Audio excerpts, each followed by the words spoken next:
Hi there, I'm Lillian. Welcome to my channel. Here I help Christian wives heal their femininity so they can stop thinking like sons of God and start embodying their lives like His daughters. I talk about my own journey and how healing my feminine heart led me to the discovery that I was married to a type 3 man. That's the type of man that's a Nabal. If you don't know if you're married to a type 1, 2, or a 3 husband, you can find a link for that in the description box. Do you want to learn how to understand God's Word as a woman, heal yourself by His sanctification, and possibly transform your marriage by faith and knowledge? Then this is the place for you. Well, hello, beautiful sister. Thank you for returning, and welcome if you're new. This is video 2 of a series. In the first video, there are 2 sections. Section 1 is about how God has divided up sexual responsibility between husbands and wives in marriage. He calls it due benevolence. In the second video, I presented what a misogynistic mindset sounds like when it comes to sex. I'll put a link in the cards if you haven't heard the first video. Today is section 3, emotional withholding. I want to explore how it's conceived, how it develops, and ultimately how it impacts a wife as it changes her into a person she was never meant to be. In the first video, I said that when you take the misunderstanding of due benefits and you blend it with a misogynistic mindset, what's created is emotional withholding. But I'm going to be presenting emotional withholding in a context that will probably be new to you. In this video, you'll learn how wives are a reflection of their husband's leadership and headship, that there are 4 emotional fractures that develop in femininity and how they feel, that when a wife embodies her femininity, it challenges her husband to rise with her or resist her, why it's biblical to not have sex if you're married to a man who refuses to honor God's primary responsibility in marriage. Let's begin. Emotional withholding isn't just a mishap that happens from time to time. It's a sin that strikes at the heart of a wife. When a husband doesn't intentionally provide connection to his wife, he's failing to cleave to her like he's commanded to in Genesis 2, verse 24, and Ephesians 5, verses 25 through 31. God says that the husband is the head, like Christ, and the wife is the body, like the church. In keeping with the metaphor, what it means is that the body can't survive without the head. Let's think about that for a second. So often we don't pause there. The body cannot survive if there's any disconnection from the head. God didn't establish the head and body principle in Ephesians 5. We read about it there, but He established it in the beginning by using the man as the source when He created his daughter. He's highlighting the natural connection between the head as the source provider and the body as being dependent on the source to receive that provision. Femininity can't survive in a one-flesh relationship without the source from masculinity, because without that source, it's impossible for her to attach to him. I don't mean it's difficult or too hard or troublesome. I mean it's an impossibility. Actually, let me rephrase that. Without that intentional connection initiated by the head towards the body, there is no one-flesh relationship. There's a marriage certificate, there's the marriage roles, but there's no relationship being created.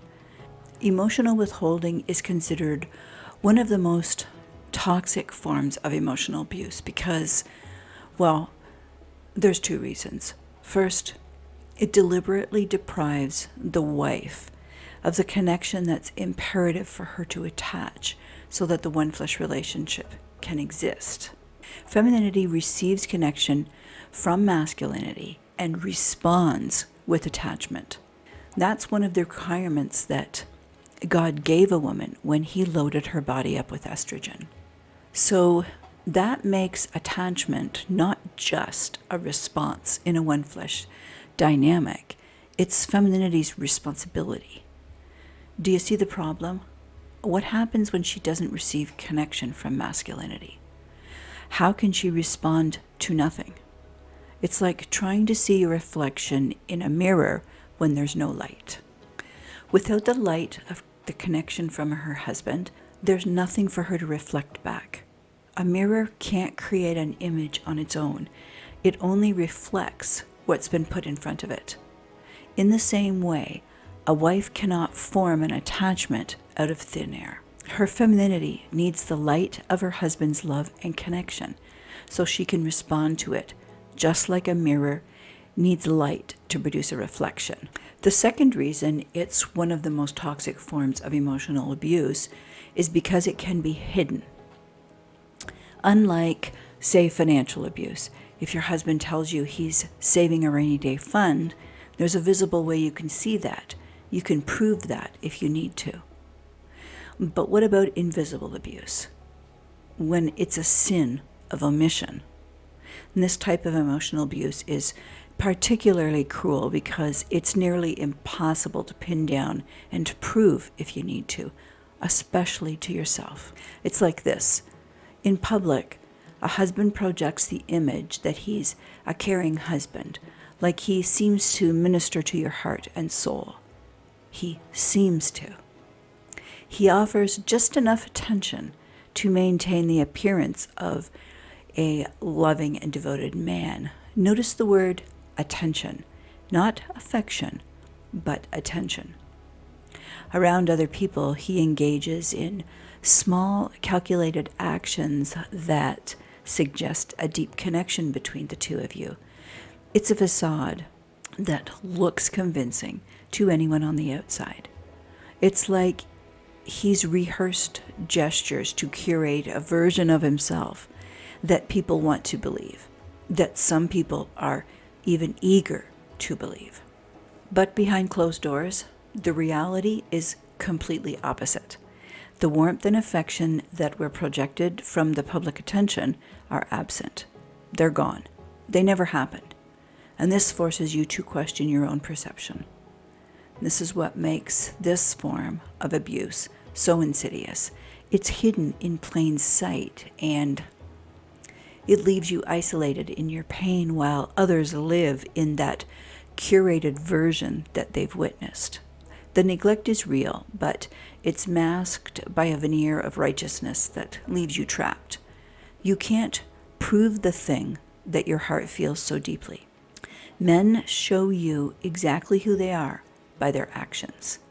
You get a clear picture of the man you're married to when patterns emerge from those individual actions.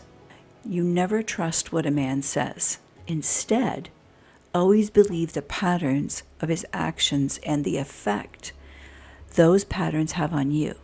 You can trust how you feel when you're living inside those patterns. Matthew 7:16. In this section, I'm going to describe 4 different emotional fractures that a woman experiences when she can't emotionally attach to her husband because he hasn't provided connection. But first, I want to clarify what emotional withholding is. It's usually seen that it's a wife who's emotionally cold or withholding or distant because it looks like it's her that's withholding, but that's only half of the truth.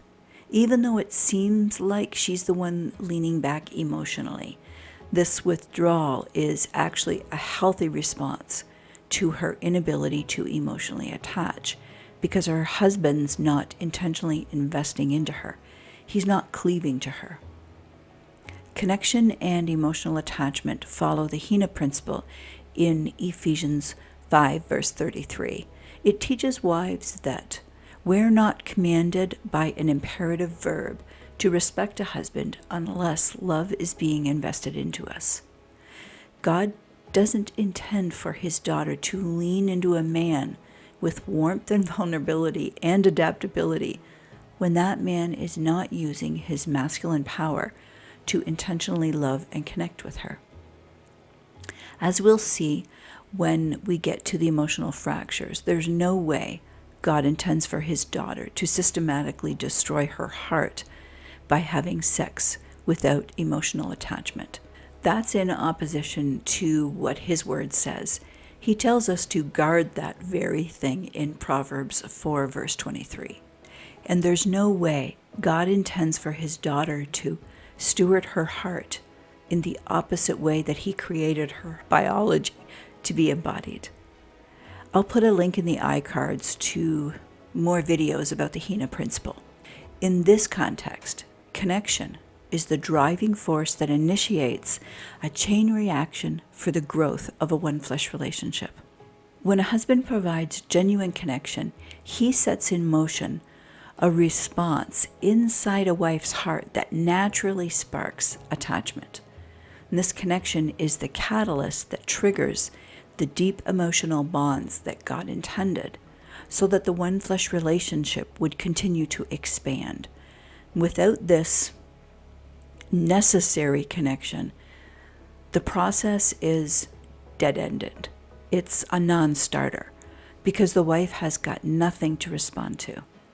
This lack of connection creates a crippling, ongoing emotional struggle that happens quietly and invisibly inside her body.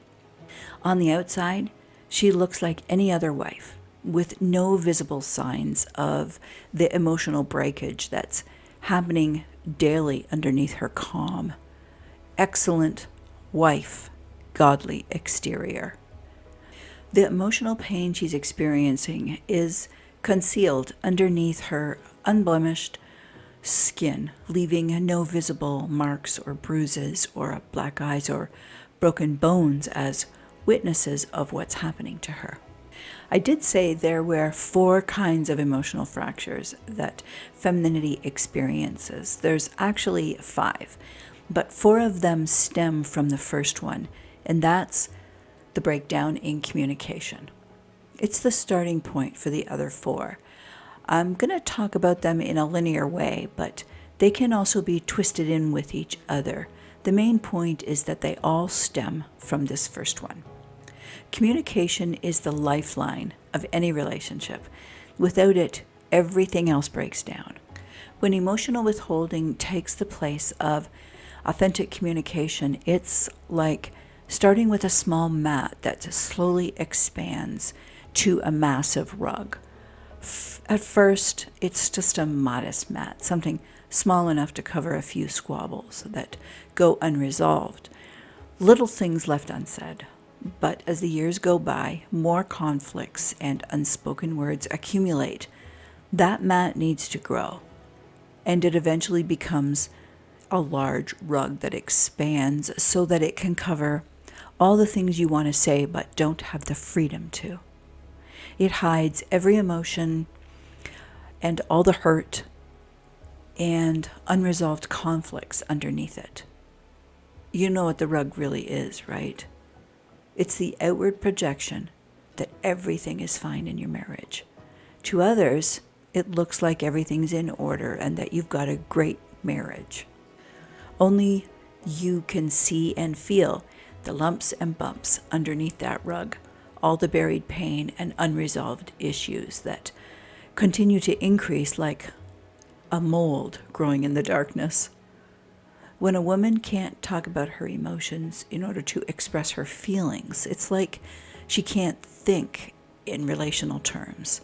Talking is how we process our thoughts and emotions. It's how we sort things out. Not everything, but most things. And that's part of the package we get, because out of the 2 humans, we're the estrogen-based creature, not the one based in testosterone.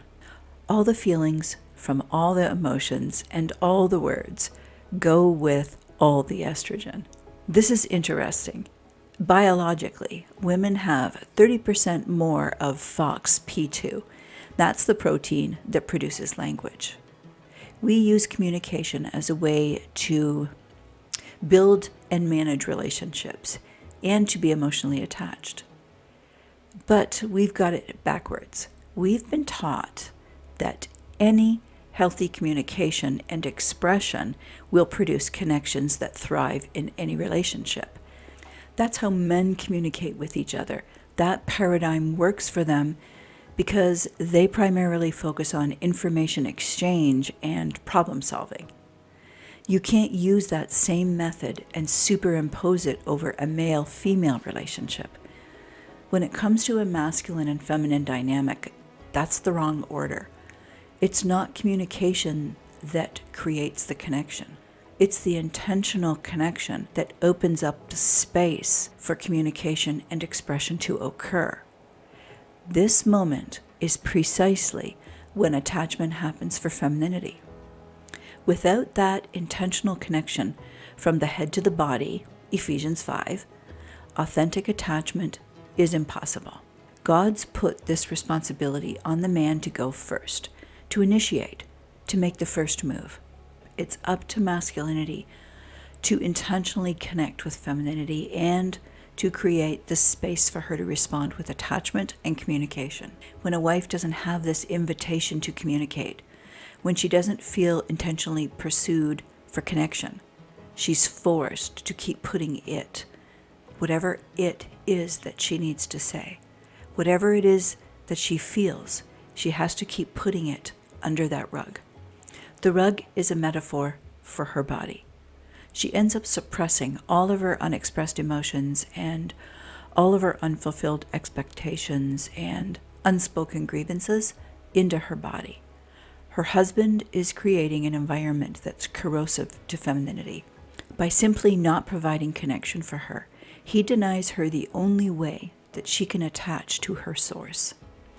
He's forcing her to emotionally withhold everything God created her to be in the marriage.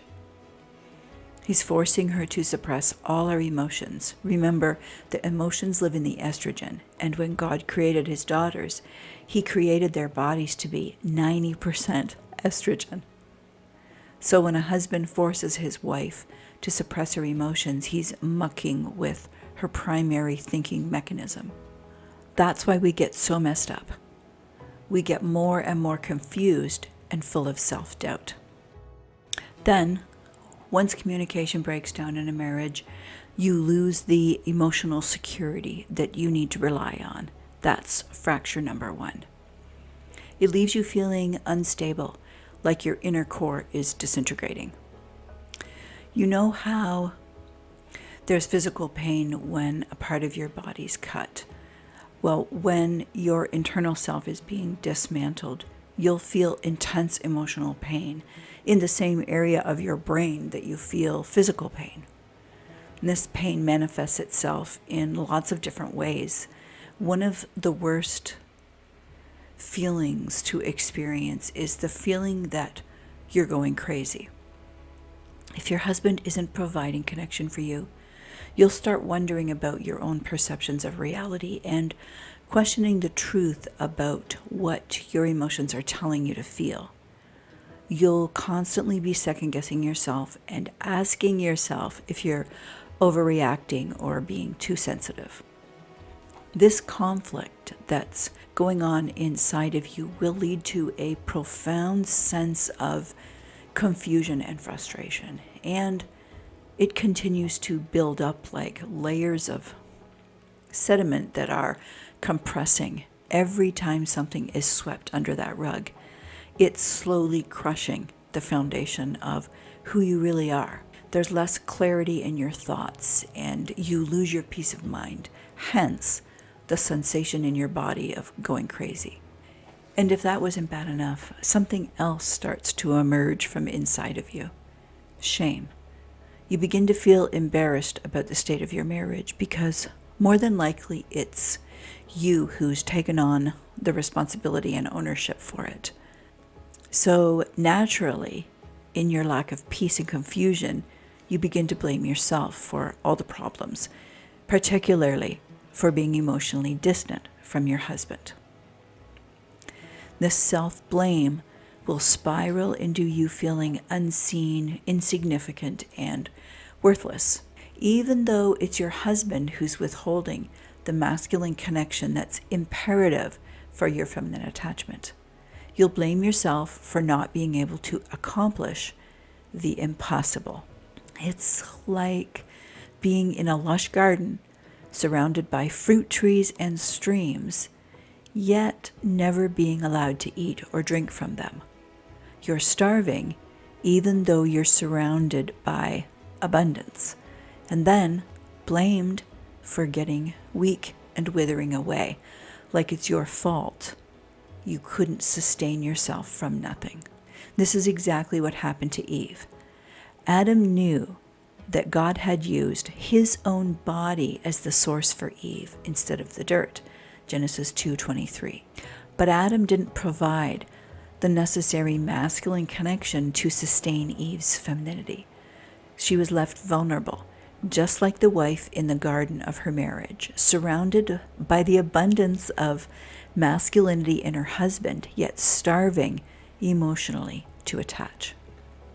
Satan saw this void that Adam had created in Eve, so he connected to her. Then he did what all predators do.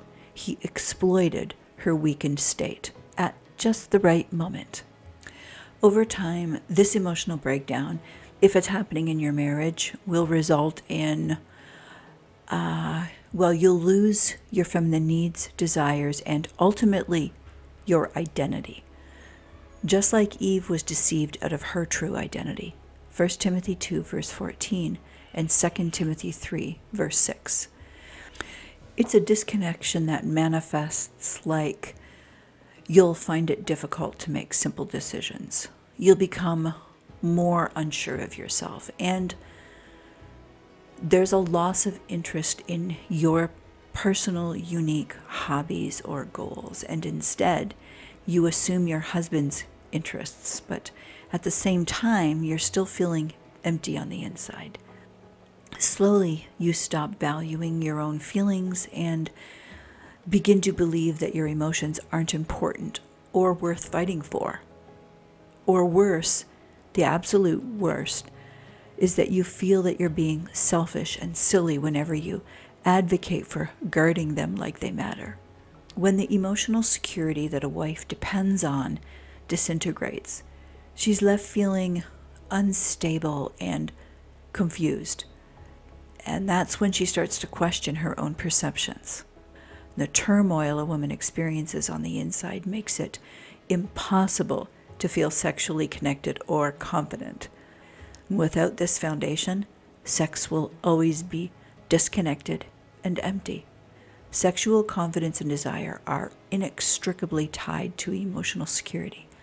And when that security is destroyed, it makes perfect sense that sex drops right off the radar. And so, as emotional security disappears, there's no way for trust to stay intact. That's fracture number 2, diminished trust. Trust is a fundamental element for any healthy relationship, not only with people, but even between humans and animals.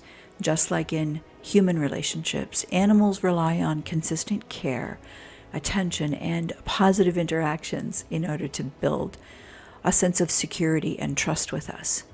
When there's a strong connection, they respond with loyalty, affection, and a willingness to bond. But without that trust, even animals can become anxious, afraid, or withdrawn. In order for trust to stay alive in a marriage, there are 2 things femininity needs from masculinity. The first one is reliability. You need to be able to count on your husband. And the second one is that you need consistent connection from him. And that's why God tells husbands to cleave to their wives. When he fails to provide these 2 components, the only thing that can happen is that trust erodes instead of deepening. You'll feel doubt and you'll be suspicious, because that's what happens when you've got unanswered questions that you can't talk about. All you can respond with is increasing anxiety and insecurity, and even a fear of abandonment. I know psychology wants to label those as attachment issues or disorders found in attachment theory, but they're not. They're appropriate physical responses from your body that are confirming the kind of interpersonal exchanges that exist in your marriage. Your body is trying to tell you the truth. Your husband isn't providing his masculinity as the source for your femininity. And you feel guilty about it.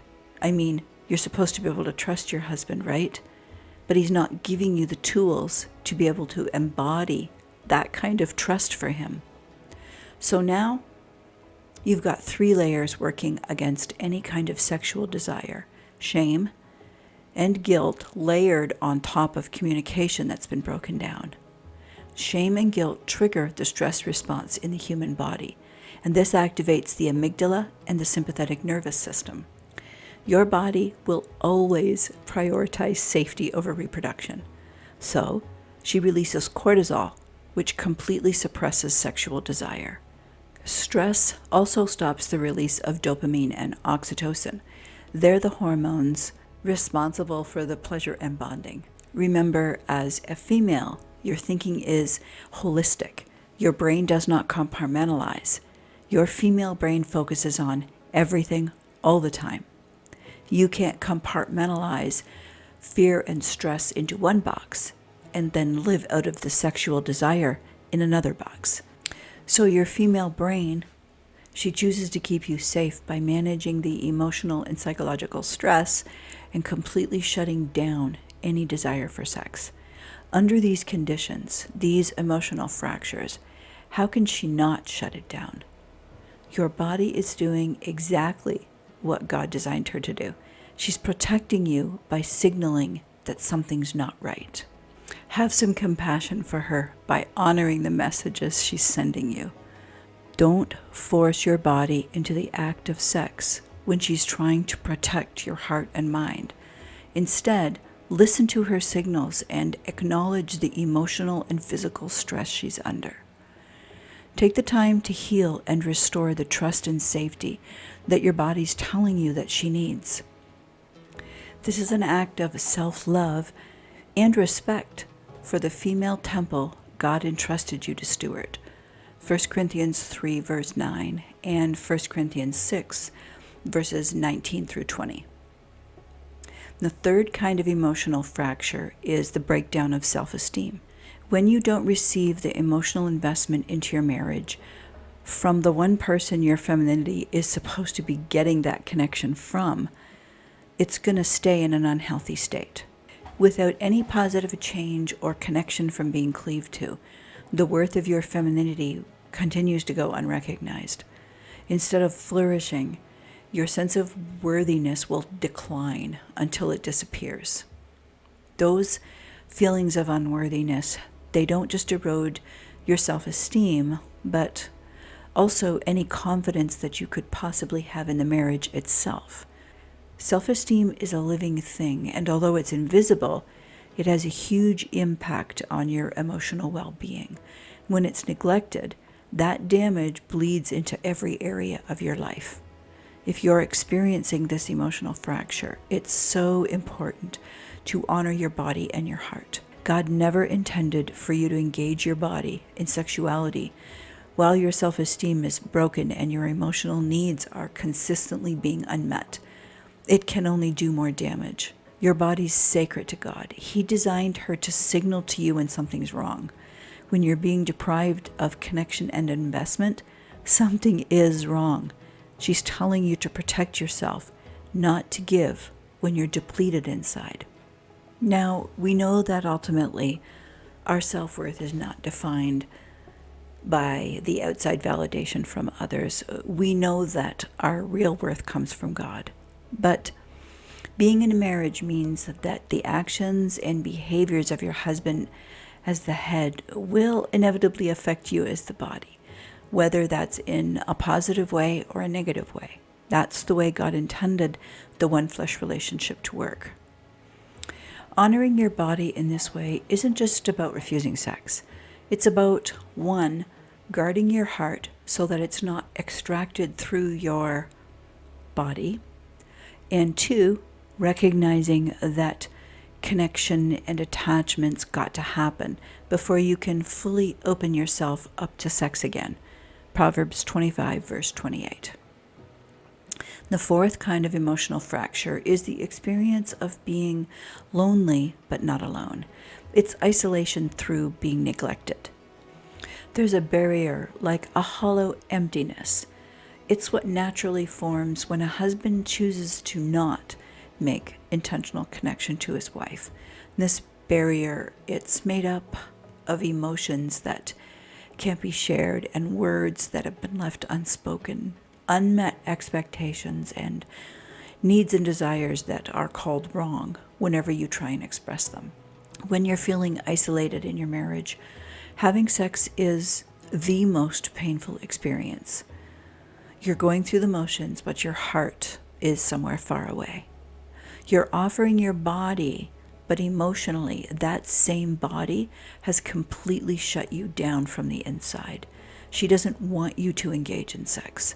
So instead of feeling closer, which is what's supposed to happen during and after sex, you end up feeling even more alone and more neglected and isolated. When your heart isn't emotionally attached, it's impossible to feel truly desired. The only thing sex does is serve as a painful reminder of not being cleaved to and the failure of emotional attachment. Every time you have sex, the experience is literally worse than the time before. I'm going to wrap up this section of the emotional fractures with my own story of how the breakdown in communication happened in my marriage. Every time I tried to have a conversation around resolving any kind of conflict or calling out behaviors towards me that I didn't appreciate, it always ended up in a fight. The routine was to have the fight, I would go to bed crying, and then we would both wake up like nothing had happened the day before. That's the pattern Dean set. A couple of times I tried to ask about it, and he said, "You said what you needed to say, and I said what I needed to say. Now it's over. Why do you want to keep rehashing it?" Because both my parents were alcoholics, there was no relationship skills taught, and I never saw any of them demonstrated by them. So I was flying blind, and at the risk of sounding too poetic, flying blind with two broken wings. But for a woman in a marriage, that's just not going to work, at least not for very long. We are feelings-based creatures. We've got to be able to feel our emotions, understand them, and to be able to express them in a way that they're heard and acknowledged.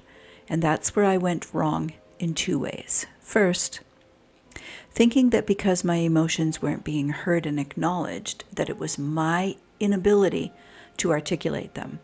And second, that it was my responsibility to make him understand them. Of course, I blamed myself, because that's what we women do. At least if you're bruised or brokenhearted, that's what you do. I figured that Dean's lack of understanding about me, well, it wasn't his fault. How could I expect him to understand what I couldn't articulate? So that's how I started reading self-help books, along with growing in God, because it was around that time that I became a believer. You'd think the marriage would start to get better, right? It didn't. It got progressively worse. That's key for you, sister. If you're doing self-work and growing with God in your sanctification, your marriage should improve. It's not miraculous, but there will be a shift in the trajectory. A shift towards a little bit more peace and a little bit more unity. If you're married to an Abraham type, that's husband number 2. That's what will happen. But if you're married to a type 3 husband, a Nabal, your experience will be more like mine. The trajectory will be down, not up. In a nutshell, by the end of 30 years, there ended up never being a good time to communicate about my feelings or emotions or resolve any conflicts. If I asked him if it was a good time to talk about something, he created escalating tension and said that I couldn't spring stuff on him like that. He needs a warning. And then it turned into a fight about my bad timing and thoughtlessness towards him. If I said there's something I need to talk about with him, what would be a good time for him?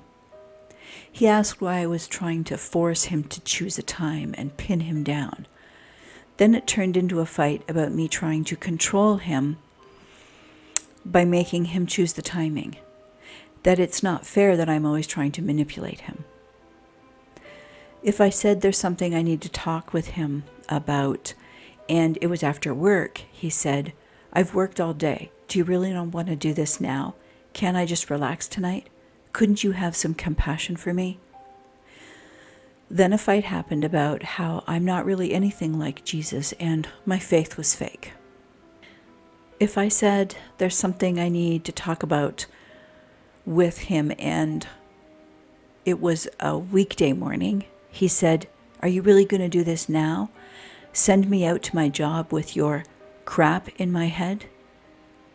A fight happened about how I didn't appreciate how hard he worked and how important his position was and that he needed to be clear-headed.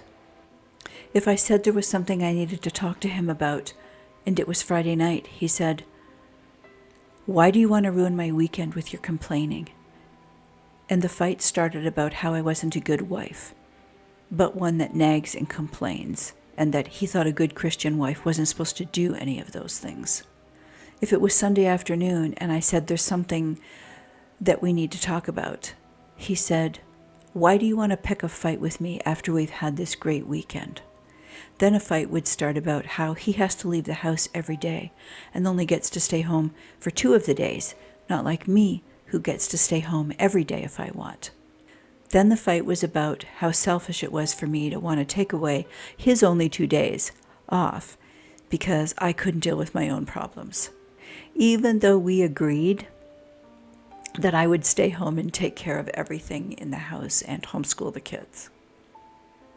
I could go on like this for another 5 hours, but I'm sure you understand what I mean. There was never a good time, never a good day, or way, or method of approach to ever talk about any conflicts or problems between us. The reason he started the arguments was pure subterfuge. It was his way of avoiding ownership and responsibility for his behaviors, actions, and words, so that they were my fault. We'd always end up fighting about me, my approach, and what was supposedly the wrong time. So we never addressed what he did wrong or what he needed to change or repent of. You'd think I'd be able to connect the dots, right? Well, as an HSP, I could see them clearly, but I was an unhealed HSP, so it was impossible to activate myself against another person. It feels cruel, and it's actually painful because of the high levels of the genes in my body that produce empathy. I would feel physically ill if I didn't show empathy, even when I was being treated with such disregard and felt so neglected in the marriage. Why did I keep asking him what was a good time for him? I'll tell you why. Because every communication book I read, and I read a lot of them, every one of them said that it's fair and that that's what healthy adults do in marriage. In a dangerous marriage, you can't even get up to bat, let alone to first base.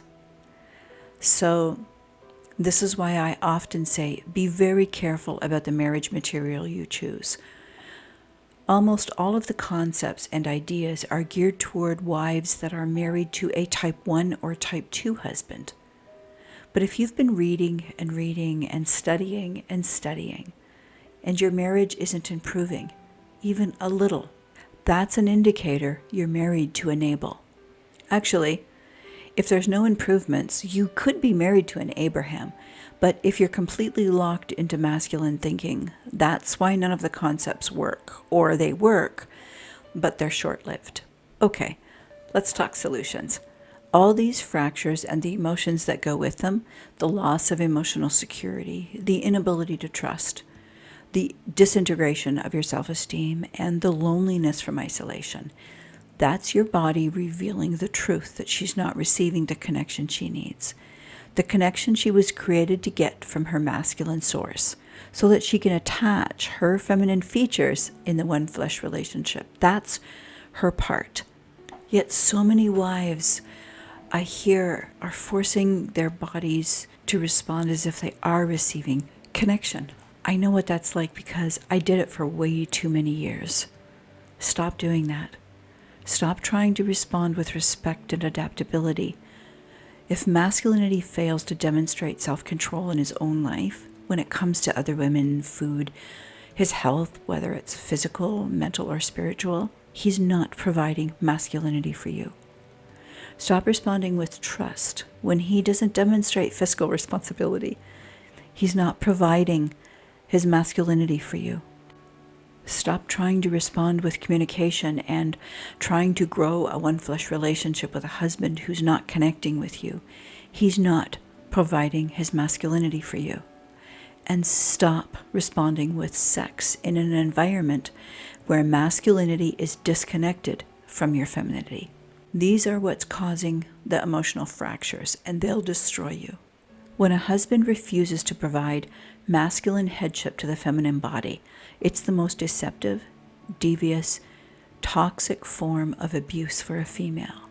She cannot function the way her estrogen was designed unless he provides connection. She doesn't get a choice. She's forced to live in detached disconnection. He has removed her power to emotionally attach to him. You know what it's called when you separate power away from its source? Emasculation. When I said the word emasculation, did you think, wait, that's what women do to men? That's what I used to think too, that it could only happen to men. But a man can also do that to a woman. When you deconstruct the femininity out of a woman, that's exactly what's happening. Her power has been removed. Because we've been so indoctrinated to think like men, we don't see that our own power can be diminished in us the same way. The definition of emasculation is to deprive of strength or vigor, to weaken, and to reduce the effectiveness of something. Female emasculation is how we have become emotionally fractured. Sadly, we've only ever been given two options. You either accept the emasculation as it continues to fracture your femininity, believing that God wants you to do things that would destroy the way he created you, or you fight back and become a contentious, nagging wife. Neither of those options are very good. In fact, both of them are disobedience to God. But sister, believe me, there's another option. Here it is. Begin to steward yourself, all your heart, all your mind, all your soul, and all your body in a way that honors God. Don't engage in the self-destructive behavior of having sex without receiving connection so that you can attach. Did I just say stop having sex? Yes. Actually, what I really mean is stop faking that you want to have sex and stop pretending that it feels good when it doesn't. I know this flies in the face of all the traditional Christian teaching on marriage. I know it does. But that doesn't mean it's not biblical truth. Traditions are not truth. At the start of the video, I said that there are 4 emotional fractures that happened, but what they first require is a breakdown in communication. That it's the inability to communicate that acts as the catalyst for these fractures to develop. Breakdown in communication is the root problem. But here's the thing.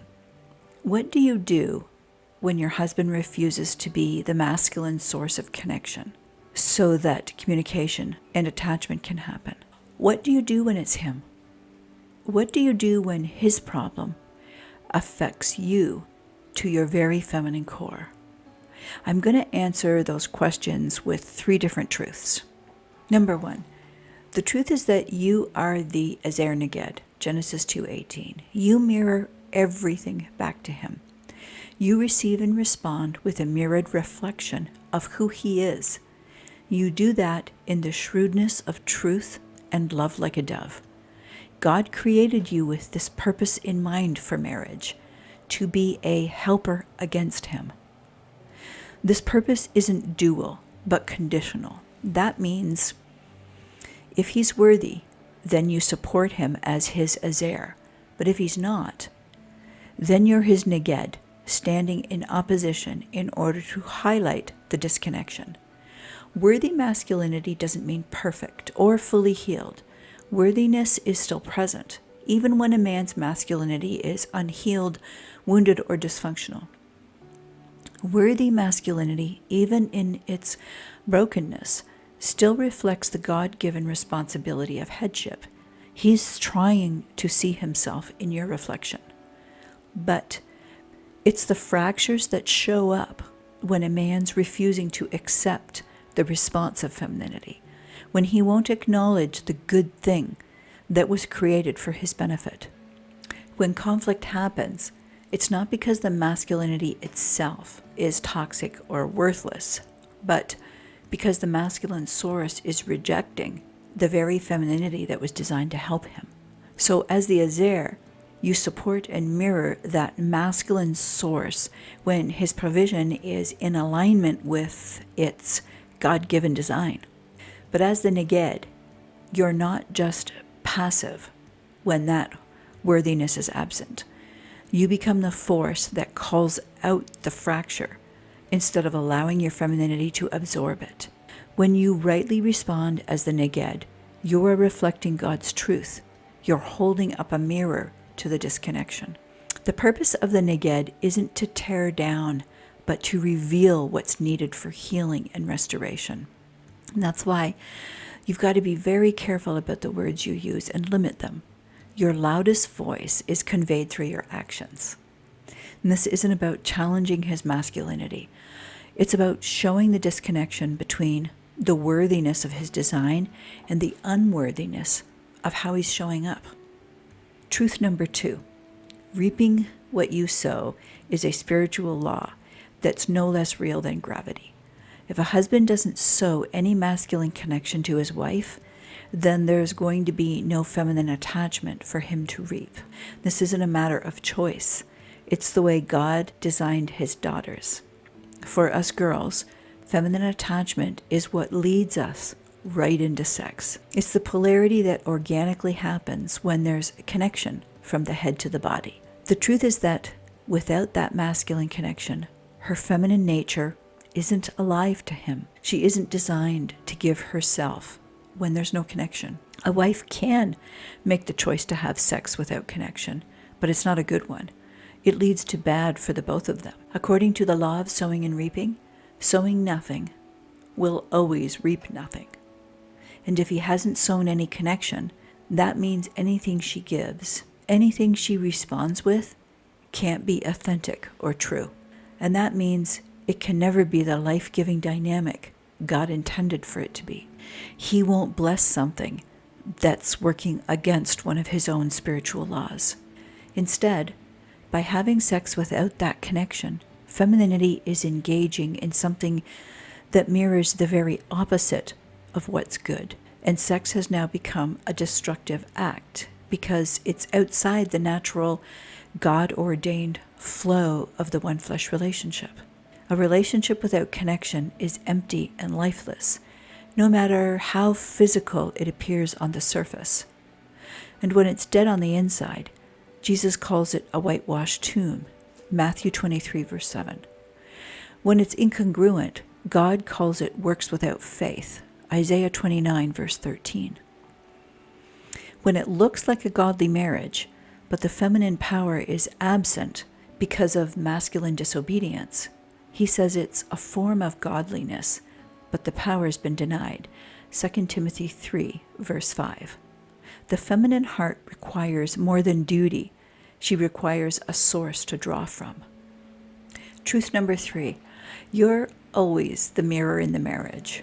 Whether you're responding to his leadership with submission, those are the roles in the hierarchical structure in marriage, or receiving masculine headship and responding with femininity to create the interdependence of the one-flesh relationship. So, even if you're not receiving connection from the masculine headship, you can still maintain your role as the wife within the hierarchical structure of leadership and submission, because you mirror what he's providing. And if he's only providing from the role as the husband, like if he's only fulfilling his duty and obligations, his job and household functions, then you mirror that provision. You submit to his pattern of leadership within the role, not the man. You provide from that sphere as well. Whatever your job is, You do that and your household functions and obligations, just like he is. That's the pattern of leadership he's setting for you to submit to. Again, submission and leadership is about the roles of the husband and wife. It's not about a man or a woman, or masculinity and femininity. The one flesh relationship is separate from the functional roles. Will it be awkward? Absolutely. When you begin to raise the bar for yourself, guarding your heart to honor God with your femininity, while at the same time maintaining the role of the wife in the marriage, it will force a shift in the dynamic, and your husband will feel it. Because here's the truth. You're going to cause a disruption in the familiar patterns, albeit dysfunctional patterns, but you've both gotten used to them. Responsible stewardship of your feminine heart, mind, soul, and body is going to change. This is not a subtle shift. It's a palpable feeling, and your husband will experience it. Even if he doesn't fully recognize what's happening, there's going to be an invisible pressure because your expansion of responsibility for your own femininity demands a response from him. However high you raise the bar for your femininity, healthy masculinity is designed to take notice and meet it. The masculine source has to match and then exceed your estrogen. That's how God designed the energy from these two hormones to work. Now, even though that's a simple and clear idea, stop having sex until he connects, and instead focus on self-care, healing, and sanctification. Although it's clear and sounds simple, it's hard to do. It's kind of like budgeting. It's a simple theory. You know what needs to be done. But living it out, that's when you start to feel the real tension. Week after week, as you consistently hold that higher standard for yourself, you'll feel the weight of that shift. He'll feel it too, and you'll both feel a discomfort. But it's so important to remember that this discomfort isn't a sign that you're doing something wrong. It's a natural part of the process when dynamics change. You're going to be disrupting the old patterns, the old comfortable habits, and it's in that space where things get hard and feel awkward, because that's where the true growth is going to happen. His masculinity will get pushed to respond, and it's in the tension. That's where God does his refining work, so he can grow the marriage. 1 Corinthians 3, verse 7. As I wrap up this series, I want to offer you a word of caution, though. Wives are commanded to love their husbands like the masculine men God created them to be, not as children. And this is how you guide a man to step into his masculinity, by treating him like the adult that God created him to be, not by instructing him like a child. Titus 2, verse 4. Moms teach with words because the authority we have over our children is only for a brief time. But training a masculine man how to love your femininity doesn't happen in the authority structure, but by living it out through the marriage. It's a journey. And this kind of training happens through a woman's actions, not by her words.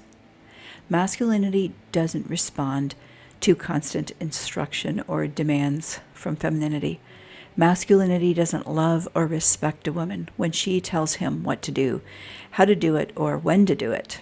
Because masculinity is driven by testosterone, that means it's naturally geared toward problem solving. Seriously, it's like breathing to them. He doesn't need femininity to hand him solutions. By focusing on the stewardship of your femininity instead of solutions for him, you shift the dynamic. Your behaviors, not words, speak the loudest. I know I've said that already, but it's worth repeating.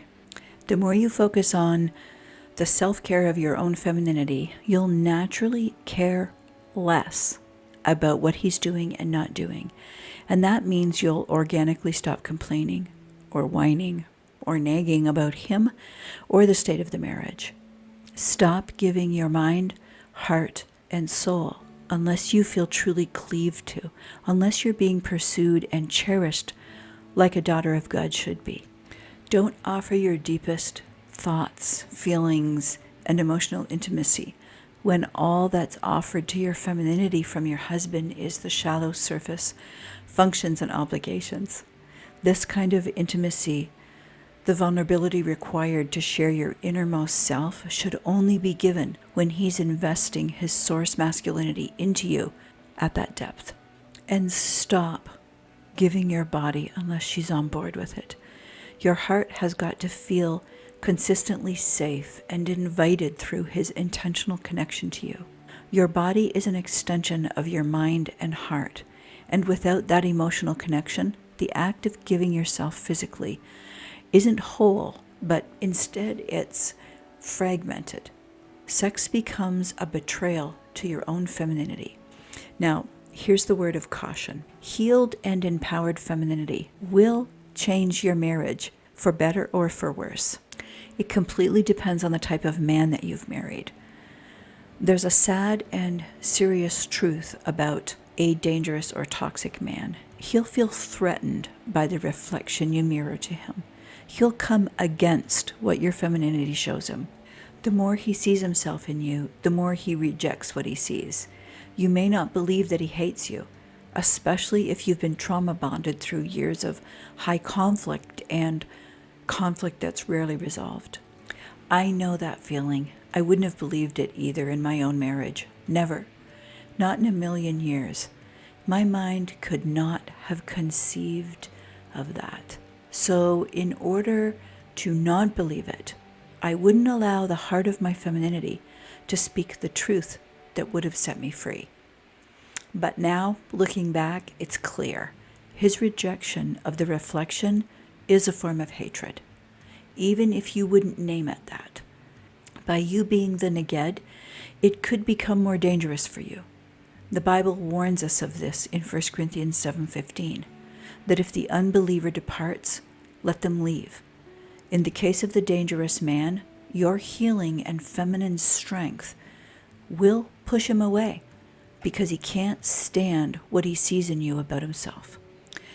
I want you to be prepared for that spiritual truth to unfold. But if you're married to an Abraham type, he's a wounded or dysfunctional husband. He'll notice, he'll see that you're no longer talking endlessly about the relationship. He'll notice that you're not looking for yet another marriage book about how to fix things. He'll sense changes in you, that you're keeping more of your thoughts and feelings to yourself, and you're leaning back into your femininity, not trying to fix the marriage with words, not strategizing or overthinking or overanalyzing. And this healthy but wounded husband will rise to the challenge. You know why? He won't want to lose his good thing. Proverbs 18, verse 22. Your empowered femininity will draw out the best in him, because deep down, a healthy man, even though he's busted up, he wants to be a better man. As your femininity creates space for his masculinity, he'll begin to step into that space and reflecting God as the leader and head in your marriage. It will more than likely be a gradual testing out of the waters he's stepping into. And in that space where he's given the grace to grow, God will heal him and transform the marriage. God has designed the one-flesh relationship to thrive in the polarity where masculinity and femininity create a strong, interdependent, healthy bond, not a broken, unhealed, and unhealthy, dangerous, codependent marriage. Healing begins with you, but that's not where it ends.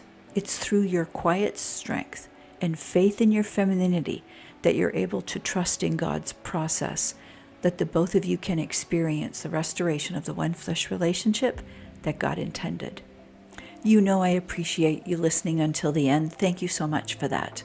If there was something particular in this video that spoke to your heart, or you have wisdom to share that could uplift another sister, I encourage you to share it in the comments. Every like, comment, and share will get this message out to a sister who needs help to understand how her feminine heart, mind, and her sexuality matter to God. Bye for now, and I'll see you in the next one.